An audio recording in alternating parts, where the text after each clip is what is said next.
Okay, AB Computer Science A. This is going to be Unit 3 note sheet, the class method model. So in Unit 2, we were introduced the idea of creating our own classes, our own objects, and sort of just getting used to kind of the guts of them, private instance variables, and so forth. We're going to get more practice with that in this unit, but also we're going to start to create some more unique maybe algorithmic type of methods.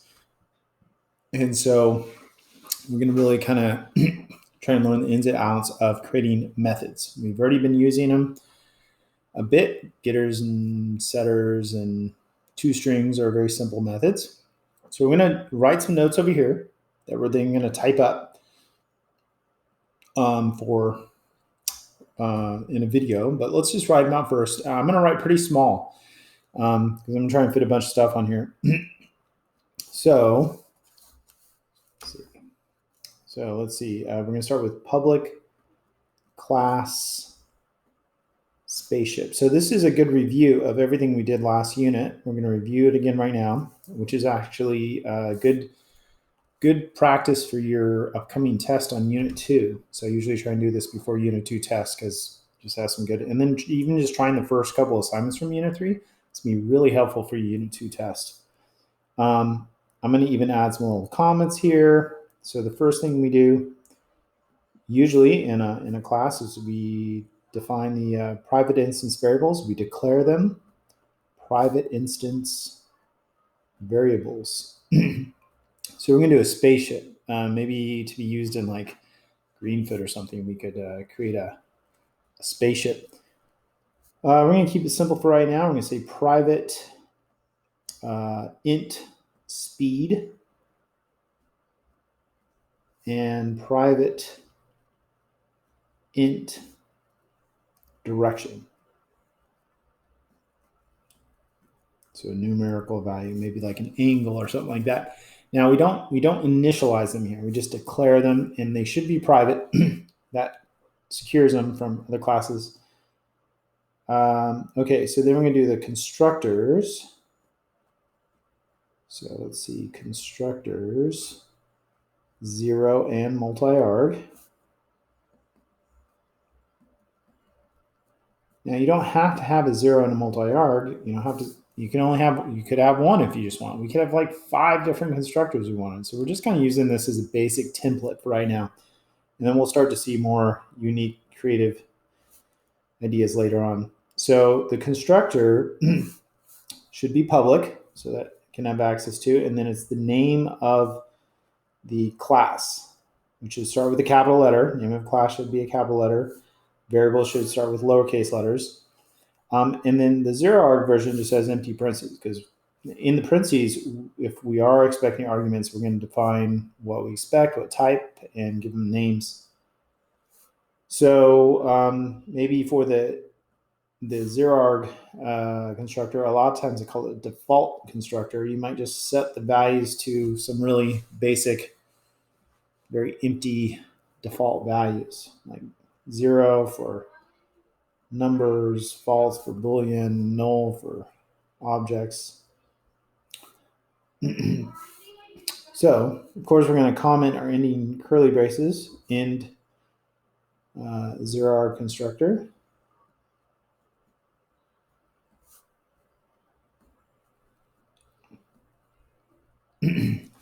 Okay. Next, we're going to do the multi-arg constructor. So public spaceship.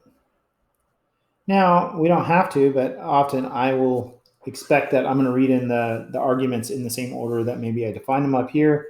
So I expect to get an int for speed. So I need to say I'm expecting int. And then I'm going to give it a name initial speed.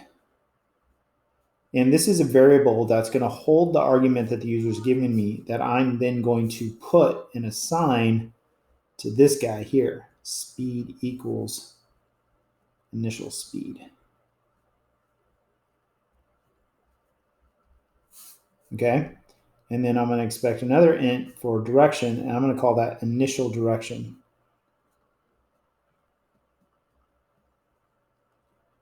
Okay, and we don't need a semicolon over here. Don't need a semicolon for the first line of a method, of a constructor.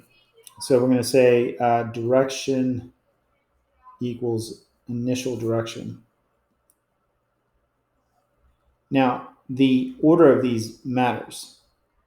If you do it the other way around, then it's going to assign what is currently in speed to this, which is nothing, and it's going to wipe out the argument. So you have to start with the thing you're going to assign to, and then follow with what value you want to assign to it. So the order matters. You can't just flip these around like you do in math or something. These are not equations as mathematical statements. They're assignment values. So end to arg constructor.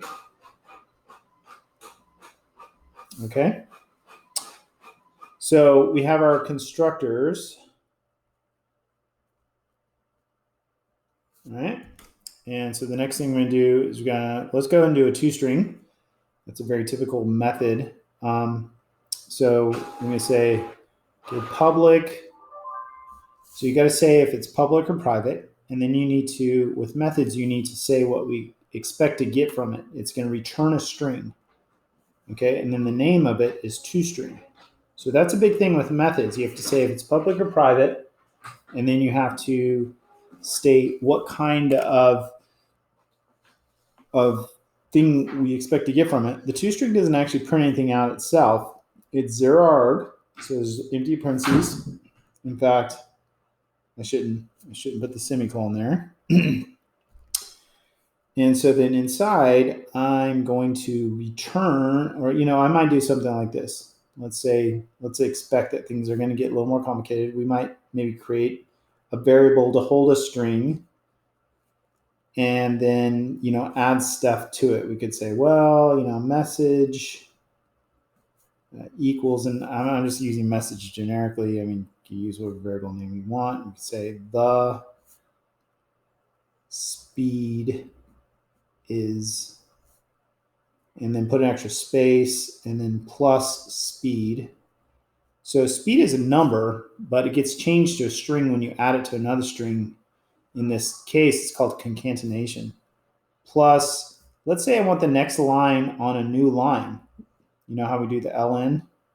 Well, if you do \n in the middle of a line, it's going to kick it down to a new line in the middle of the string. It's actually remembered that way in the string. Plus, now I'm just going to the next line just because I'm running out of room. The direction is plus direction.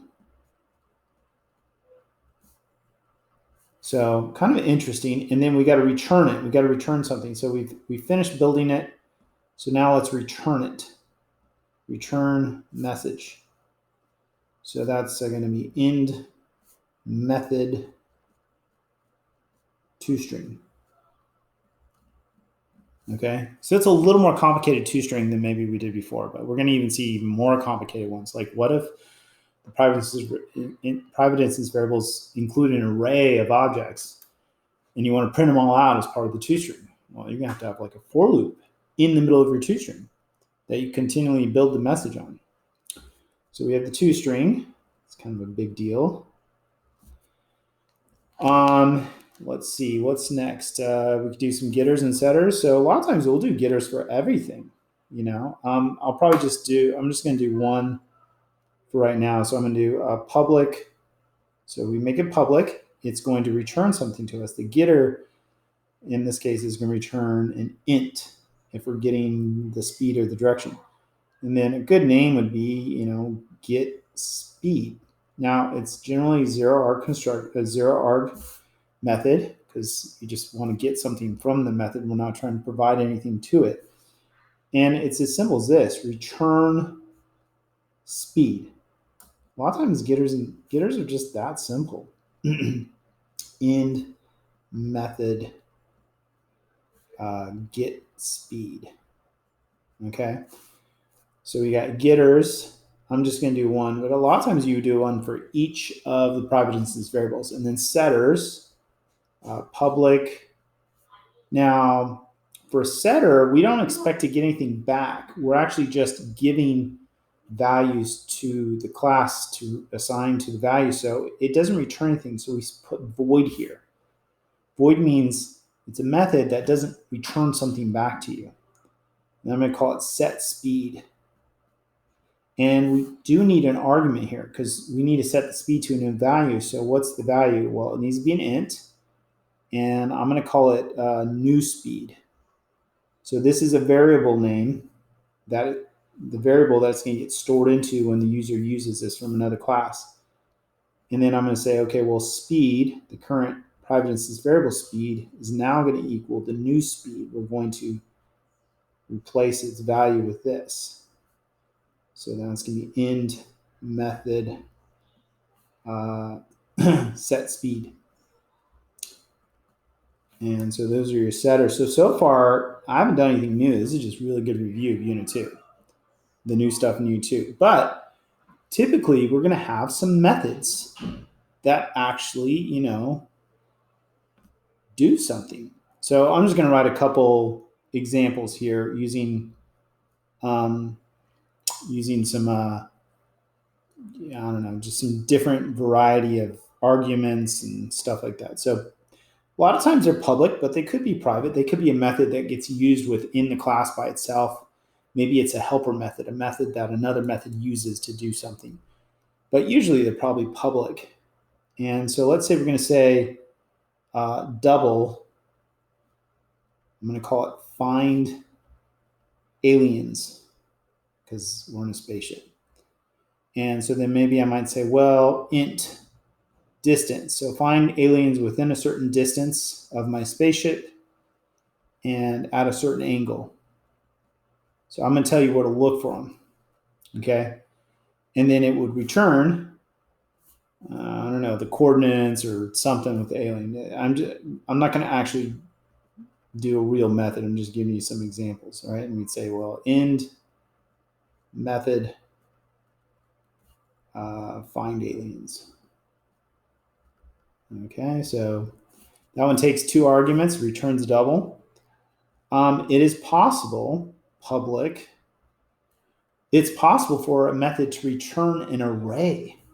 So let's say that this method is going to create an array of integers.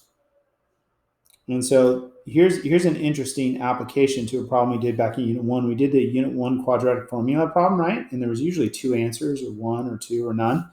So what we could do is we could store both of the answers. If you're like, well, how do I get both the answers from the method if it only returns one thing? How do I get 2 different answers? Well, you could store them in like an array.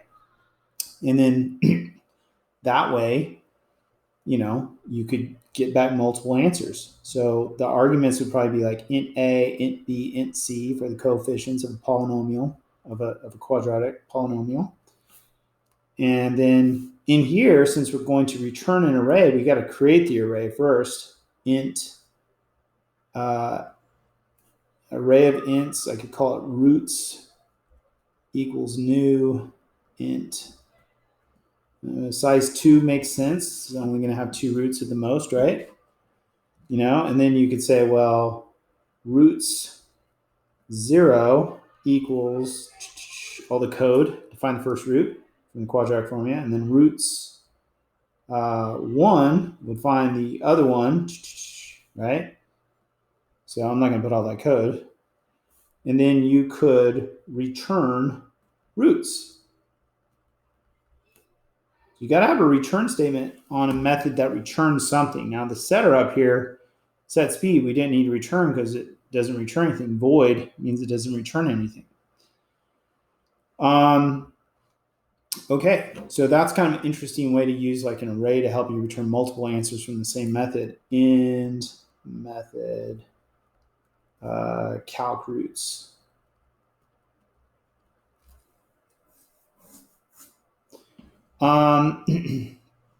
Let's see, here's another one. Public, let's say int, returns an int, calc ETA, estimated time of arrival. And then we could actually, for arguments for a method, we could put an object in there. We could say, well, we're going to put a spaceship in here. We're going to give you a spaceship. Call it the Millennium Falcon. Okay, I need a spaceship from you, and I will return its estimated time of arrival if you use this method. Right? So then you have a bunch of code in here. Right? And then it returns it. End method calc ETA. So anyways, at the very end of all this, of course, we need a closing curly brace and an end class spaceship. So we can ask for we could ask for objects in our methods. We could return objects where we create a new object and return an object. So there's a lot of different things that we could do with methods. Different types of arguments to take, different things to return. So over here is just sort of kind of like a quick little, rundown of just some different possibilities that we've already talked about. So these little pictures represent the method, and the arrows represent the arguments. So these are the arguments over here. They're like inputs. And then this is the output if it needs one. Now, it is possible for these to have 0 arguments, right? Or, or more. Like in this case right here, there's 2 arguments or something. So 0 or more inputs, which we call arguments in Java. Okay, so we can take as many as we want or none. And then you can output 0 or 1 output. That's it. You can't give more than 1 output. Now, I talked about a creative way of giving more than 1 output if you give 1 output as an array that has multiple things in it. So in Java, can only output 1 thing. But you could sneak more than 1 out through like an array or something, because array is considered 1 thing. So 0 inputs, 1 output. You could say like a get speed was one of our examples over there that didn't have any arguments, 0 inputs, but then had an output. Say it's 5 or something. It gives you a 5. You could have 1 input and no outputs. So like the set speed was a good example of that. We could say, well, we want to set the speed. So I'm going to give it a value of 6. And then it'll take that speed and assign the value to it. But then it doesn't give anything back to you. It doesn't need to give anything back to you. You gave it something and you know what you gave it. 2 inputs, 1 output. So like say you're trying to calculate, say distance, and so, or maybe you're taking distance and you're taking an angle, and this was the find aliens, right? So it'd be like a int distance, int angle, and then it would output, say 100 or something. It would, in this case, it returned in our code, it was going to return a double. You could have 3 inputs and output an array instead. So we were just talking about that with the quadratic, the calc roots method, which is like a quadratic formula method, right? And you could say, okay, int A, int B, int C, and then you could return the 2 answers, -2 and -5, for instance. So can output more than 1 thing if you sneak them out in an array. But then the arrays only can hold 1 kind of thing. You can put an object in. So calc ETA, I want a spaceship, and whatever you want to call it, Falcon. So this right here represents, the input is an object. And so a lot of times with objects, we might represent them with these kind of blocks right here because, let's say that, it has all of these private instance variables inside of it, right? That then your method's going to try and use if there's getters for them. Let's say it's, 5 and 7 and 87 or whatever. Now you're not passing all this, you're just giving one object that has this stuff in it, but this kind of picture kind of represents that objects have a bunch of things in them, and then it returns some value, some integer or something like that. So anyways, this is just sort of a, kind of giving you just a rough idea of like some of the different scenarios we're going to encounter. But this is really good practice for our Unit 2 tests. And then I'm going to do a video right now where we go ahead and put some of this into action.